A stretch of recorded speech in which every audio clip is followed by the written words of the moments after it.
Hey everyone, it's Lisa from the blog farmhouseonboone.com. Welcome back to my channel, or if you're new, welcome. I am going to be sharing with you winter comfort foods. Right now it's that time of year where I just find a lot of comfort in the kitchen when it's not so welcoming outside.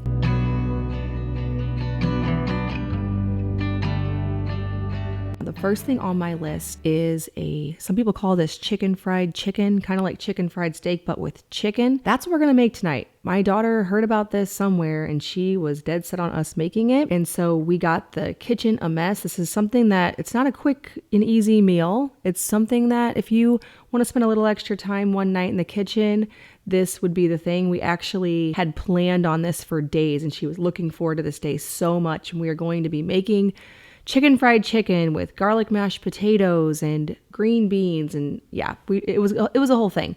So we started by putting some eggs in one bowl. I think I did 2 or 3 eggs. This will depend on how much you're gonna make. And then einkorn flour and salt in another bowl. You can do all-purpose flour, of course, but we like to do einkorn flour whenever it's not sourdough, sprouted, fermented in some way. We like to do an ancient grain, so we did einkorn. I have a couple big tubs right now of lard from my sister's farm, and that makes a really good frying oil.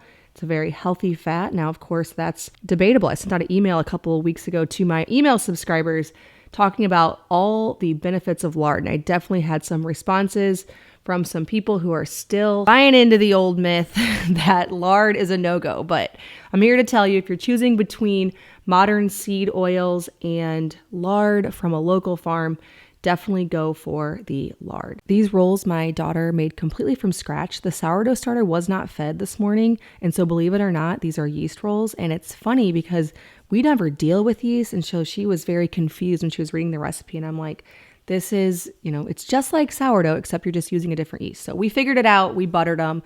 We made a little gravy, which I'm going to explain later in this video, and some garlic mashed potatoes for a different meal I'll be explaining. But what a beautiful, delicious dinner. I want to take a break from this winter comfort foods video to tell you about the video sponsor, Thrive Market. Thrive Market is an online grocery store that specializes in organic and natural ingredients.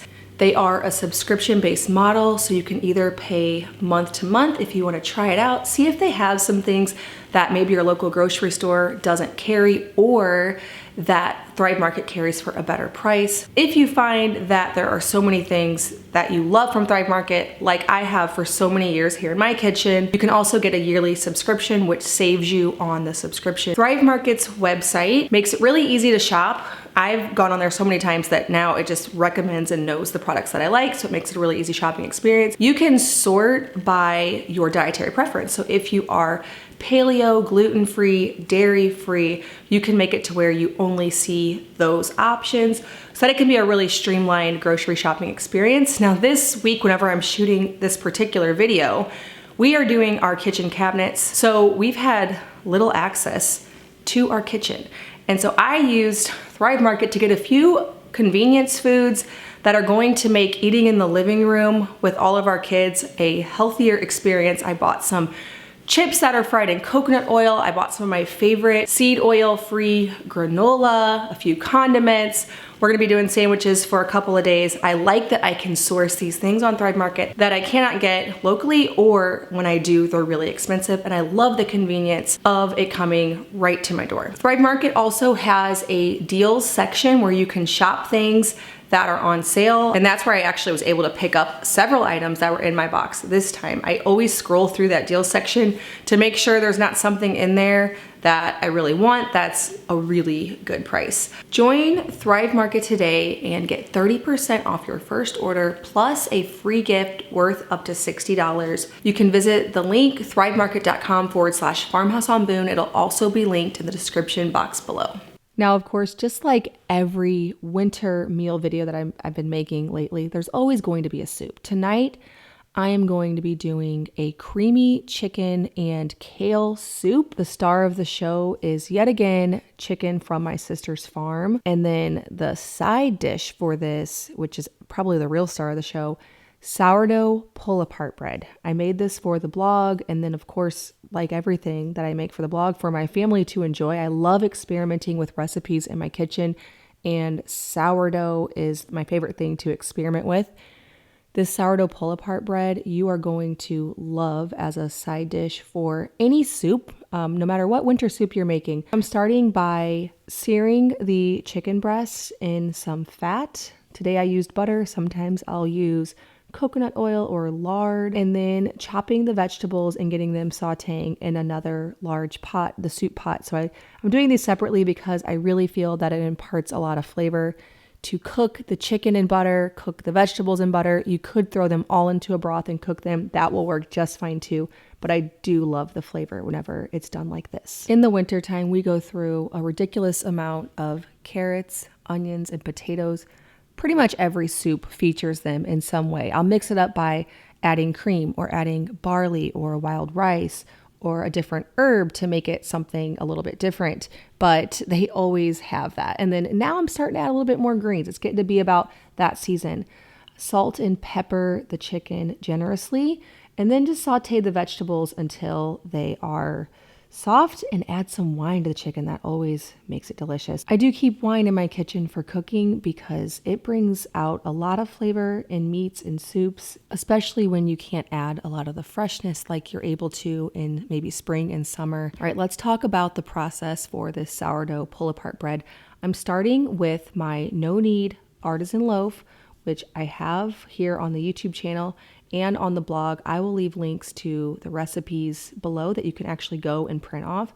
Then I'm going to melt some butter and mince lots and lots of garlic and chop up some parsley. Essentially, I am creating a garlic butter that I'm going to brush in all of the little cracks and crevices of this bread. So I took the bread and I cut across it lengthwise and then horizontal, and they're both pretty much horizontal, but you see what I'm saying. I created a grid and cut all the way down through the bread to the bottom without going through the bottom crust. So it maintains the one loaf. It doesn't all fall apart, but I want to get as much flavor as possible into all of the nooks and crannies of this bread. And then I will fill it with cheese and bake it so that it really stays together. It'll be like one loaf that when somebody comes up to it and reaches for a piece of the bread, they can pull it out. So this would be a really good something to bring to maybe a party or a gathering, maybe homeschool group with friends. It's a good appetizer because it's easy to serve. You don't need a whole lot of utensils or plates. And the garlic butter is just so tasty. I'm excited to experiment more this summer with other herbs. So I'm filling it with mozzarella cheese, and then I'm going to bake it. Now you can either wrap it in foil and bake it or bake it without the foil. Either way, it stays together pretty well and it's so tasty. Next, I'm creating a roux for the soup to thicken it up. I just do this with a little bit of butter and flour. Usually I do about equal parts of butter and flour. And then I will add that to a little bit of broth to make it just a very thick broth component so that when you add it to the soup, it thickens the whole thing up. And then to finish off the soup, I add the thickened broth to the vegetables. I cut up the chicken, add it to the vegetables. I add lots of fresh cream to make this a creamy soup, some minced garlic, a little bit more broth, and then just let it simmer with the lid on for a little while until dinner. At the very end, I'm gonna add those greens. This will make it to where they don't wilt too much, but of course they cook a little bit so that they're not completely raw. Here's how the pull-apart bread turned out. I just think it is the most tasty thing. That stretchy cheese, the garlic, and the butter. I also got some photographs for the blog, and then of course my family completely demolished it.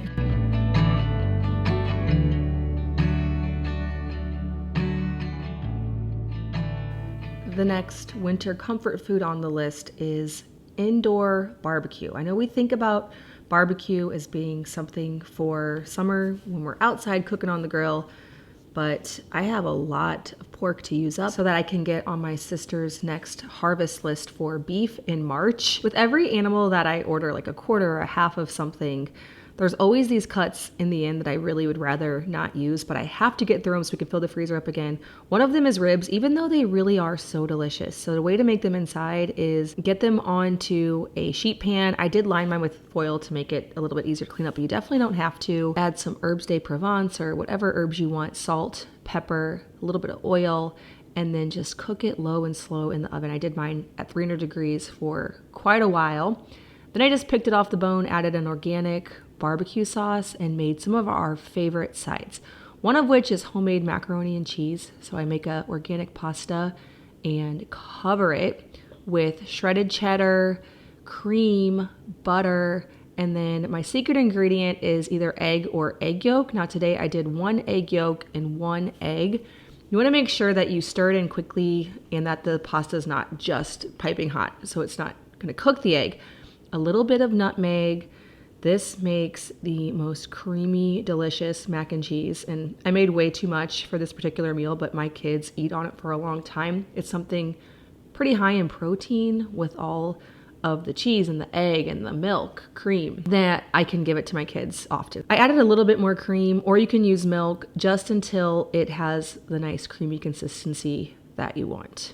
Next, I'm going to make some crispy fried potatoes.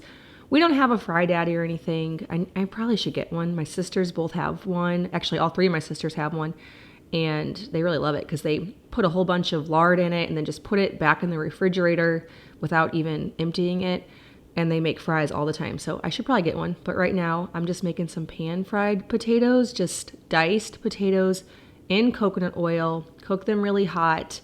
Add some salt. And then I also covered mine with some fresh parsley to make it a little bit fancier, I guess you could say. And it was a lovely barbecue dinner of barbecue, pulled pork, crispy potatoes with salt, pepper, and herbs, and a homemade mac and cheese. Now since then, I've cooked up a lot of the other cuts in my freezer that I don't like. Like there was just a bunch of random pork cuts that I don't use often. I did the exact same strategy for all of them. I'll even throw like ribs in with a pork loin roast or something. So actually the other day I had pulled out a whole bunch of meat. My strategy is pull it out of the freezer into the fridge, let it thaw, and then find a way to cook it. So I seared 2 pork loin roasts, added in the ribs, added a little bit of wine to deglaze the pan, and then a whole bunch of salt, pepper, and herbs, popped it in the oven with the lid on a cast iron Dutch oven, let it cook all day. And then I just had this big batch of pulled pork that we are still eating on. I covered it with barbecue sauce. I made some sourdough bread so we could do pulled pork sandwiches. And I'm like, wait, why do I not like to consume a lot of pulled pork? Because this is actually really good and it's easy because you can make it ahead. Okay, on to the next meal. Stop talking about barbecue. I cut the top off of an entire bulb of garlic, covered it with a little olive oil and salt, and put it in the oven. Most of the time when I make mashed potatoes, we do this, so that I can take that soft roasted garlic, squeeze it into the mashed potatoes. It really makes the flavor special. I'm salting a roast. I have a large beef roast here. Again, I get it from my sister's farm. I know I sound like a broken record, but I am so blessed to have a sister who raises pastured and organic everything, beef, pork, and chicken. Makes my life really easy as far as sourcing goes. I'm cutting some carrots. Now when I make a roast, I cut them really large because the beef is going to cook for so long to get soft and tender that the vegetables will turn to mush if they are very small. I'm getting it in some very hot oil to sear it. Now whenever it's a very square roast, this one here is a little bit more rectangular, if you will. Whenever they're really square, I do all 4 sides to sear it. And then I'm going to add in quarters of onions as well. You're looking for that real nice caramelized dark color. The inside won't be cooked at all, but that sear on the outside is what gives it all the flavor. I then add in the vegetables, add a little bit of broth, sometimes a bit of wine, a combination of the two. Herbes de Provence, Italian herbs also work great, or just any combination of basil, oregano, herbs like that you have on hand. And then the longer you can cook this in the oven at 300 degrees, the more tender it will be. So ideally, to make a roast from scratch at home, you will start it in the morning and then you'll have it for dinner. That's when it's the most tender. And you'll want to have it in a cast iron Dutch oven or something with a lid so that it will just cook really slow. All the juices will stay inside, and then you'll want to use those juices too to create a gravy, which I'm going to show you here shortly.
When making those mashed potatoes, don't be shy with the salt, butter, and cream. That's it's gonna make them the most delicious.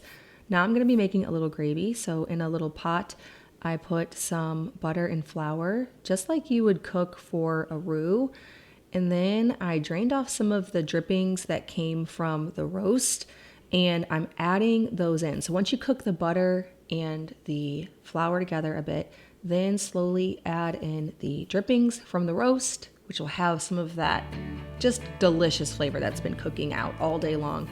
Add in some salt, taste it. You want the consistency of gravy. This really makes this a comfort food and so much more delicious when you pour those thickened drippings over the tender beef, the garlic mashed potatoes, the cooked carrots and onions. So comforting and delicious. Right, well, I hope that you enjoyed these winter comfort foods and that you will be able to get in your kitchen and make something that will warm you up for these last few weeks of winter. As always, thank you so much for watching. If you are brand new to my channel, please hit that subscribe. I make new videos every week on food from scratch, natural living, and a handmade home. Thank you so much for stopping by our farmhouse.